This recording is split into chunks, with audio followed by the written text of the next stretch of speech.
मुरादाबादमधून ISI साठी हेरगिरी करणारा शहाजादला अटक करण्यात आली। हेरगिरी करणारा शहाजाद दहशतवादी हल्ल्याचा कट रचत होता असं देखील समोर आलंय। शहाजादनं रामपूरमधील अनेक तरुणांना पाकिस्तानात पाठवलं आणि त्यांच्यासाठी व्हिसा देखील त्याने मिळवला। तस्करी दरम्यान शहाजाद ISI एजंट्सच्या संपर्कात आल्याचं कळतंय। ISIच्या पैशाचा वापर शहाजाद भारतात हेरगिरी करण्यासाठी करत असल्याचा संशय आहे। ISIच्या पैशाचा वापर शहाजाद दहशतवादी कारवायांसाठी करत असल्याचा एजन्सींना संशय आहे।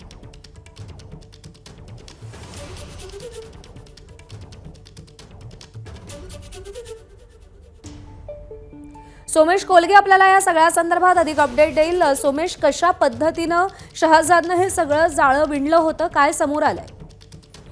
शहजाद हा ISI एजंट्सच्या एकूण सगळ्या संपर्कात होता आणि ते टेलिग्राम या ऍपचा वापर करत होते एकमेकांना, म्हणजे ISI सोबत संवाद साधण्यासाठी हे देखील स्पष्ट झालंय। आणि त्यासोबतच शहजाद हा कुठल्या तरी एका मोठ्या दहशतवादी हल्ल्याची तयारी करत होता, बेत आखत होता असं देखील लक्षात आलेले सुरक्षा यंत्रणांच्या।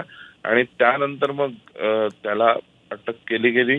दरम्यान तो रडारवर आला आणि या सगळ्यामध्ये म्हणजे कुठेतरी शहजादला जे पैसे मिळाले ISI कडून, तर ते भारतामध्ये तो दहशतवादी कारवायांसाठी आणि भारताच्या विरोधातील काही सगळ्या ऍक्टिव्हिटीजसाठी वापरत होता असा संशय हा एजन्सीजना आहे। सोमेश, तुला विनंती, तू सोबत राहा, आणखी काही बातम्यांचे अपडेट्स तुझ्याकडून जाणून घ्यायचे। ABP माझा, उघडा डोळे बघा नीट।